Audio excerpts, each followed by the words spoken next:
I would never wish alcohol dependency on my worst enemy. If you've never had an addiction, man, it's indescribable how it takes over your life. Every single thought isn't just about alcohol. It isn't like I really want it. No. It literally is like you can't breathe without it. Imagine what you would do if you couldn't breathe. You were being held underwater. Imagine what it would feel like if you were right, like inches away from the top of the water and your next breath is right there. Imagine what you would do to take that breath. That's what it feels like moment to moment. You think about cereal, the thought of cereal makes you sick. That sickness can go away with one more drink. That makes you want more alcohol. Then what happens is you can't eat unless you have alcohol in your body. Your entire day, your entire life, everything you do, the way you think about work, the way you relate to your friends and your family, the way you plan trips, the way you go to the grocery store, the way you drive your car is 100% dependent on how much alcohol is in your body. Because if there's not enough, you're going nowhere.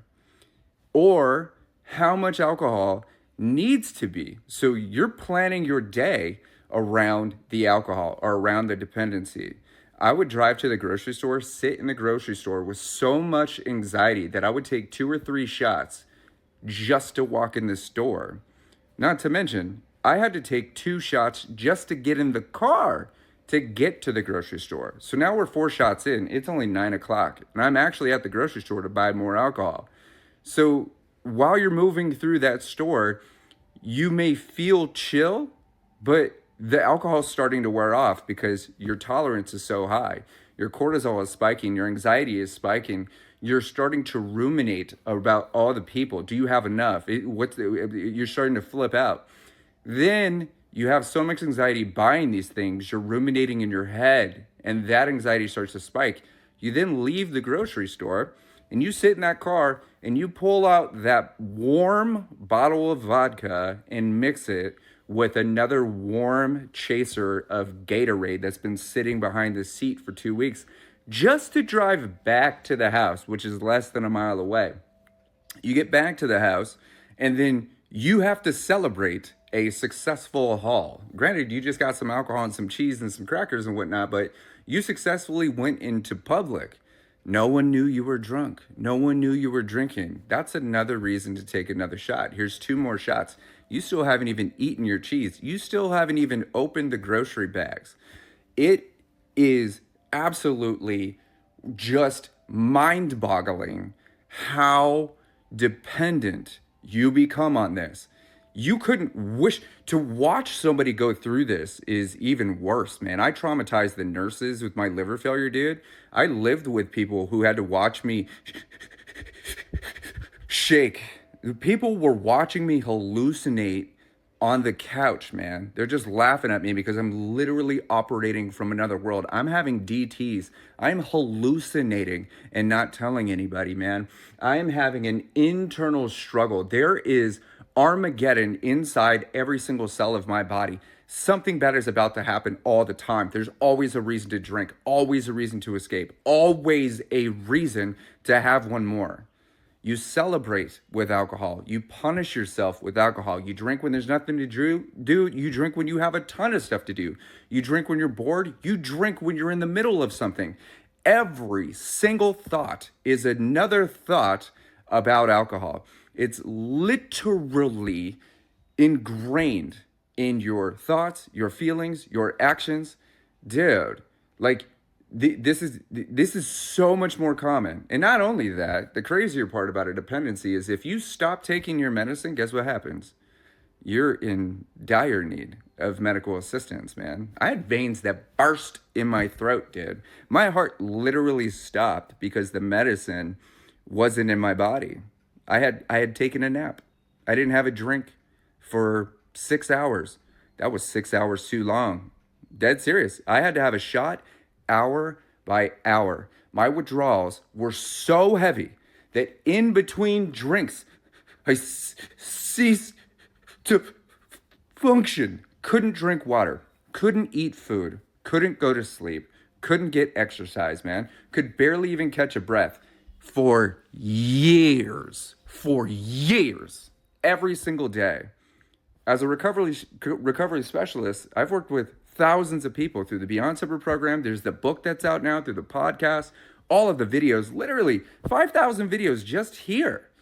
With all of that, man, most people have never experienced the detriment of a full physical addiction to one of the most addictive drugs on planet Earth. That is alcohol. It kills 3.5 million people every single year. Every single one of those people thought that they were built different just like me. Every single person was solving the anxiety with one more drink. Every single person thought that they could outdrink the poison. It's just not possible, man. Yet it's on every single street corner. Yet it's considered a necessity, which is why gas stations and other grocery stores are open during pandemics and things like that. But the coolest part about this is because most people don't develop an addiction, but they do kind of, evolve into someone with a dependency. They're in a better condition than I was. That's why I've been able to help so many people, is because I can catch it before it becomes just out of control, man. And I'm telling you this, like the way I'm describing this is sandbox crap. This is like kindergarten. I'm telling you, dude, when your insides are on fire, dude, when you're bleeding from the inside out, dude, when your life is just crumbling, when you've just lost your job, you've lost your house, you've lost your money, dude, you're a felon now. Everything that you acquired when you were drinking is just gone. Now your body's gone, dude. Now you have to start all over. This happens to millions of people all the time, and we don't get a chance to talk to these people. You know why?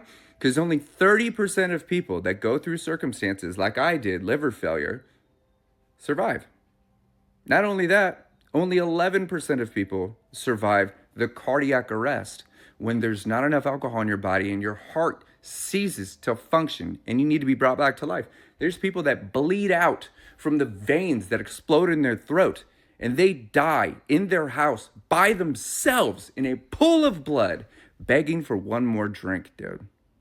As a matter of fact, once I threw up blood and there was a sink just filled to the brim, you know what my first thought was?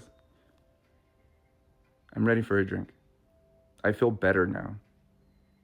I did a good job. I didn't puke all over the floor. I puked in the sink. I made it. Cool. My first thought was, I'm ready for a drink. And I actually started walking down to the freezer. Thank goodness somebody stopped me, called the paramedics, and they were there within a few minutes. That doesn't happen for most people. This is why so many people are miserable for years and years and years. You don't even have to have an addiction or an extreme dependency to hate every single second of your life continuously. And if we don't make basic adjustments, dude, if we don't get good at just drinking more water, just being nicer to ourselves, just consuming a little less poison, then we're always going to want to escape the brain and the body and the environment. And the quickest route to peace is the poison that makes life unbearable. It is a cycle of despair, dude.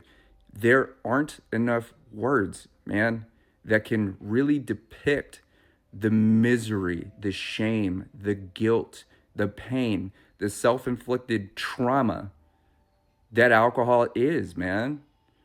But the good news is I'm living proof that you can break the addiction, that you can evolve into a completely different, unrecognizable human being that could and would never consume a literal gasoline that we call alcohol ever again. I say this to encourage you. I say this to inspire you. I've supported thousands of people who have all transformed their lives. So if you or someone you know is struggling, don't be afraid to check out Beyond Sober. Don't be afraid to pick up the book. Don't be afraid to send me a message. One love.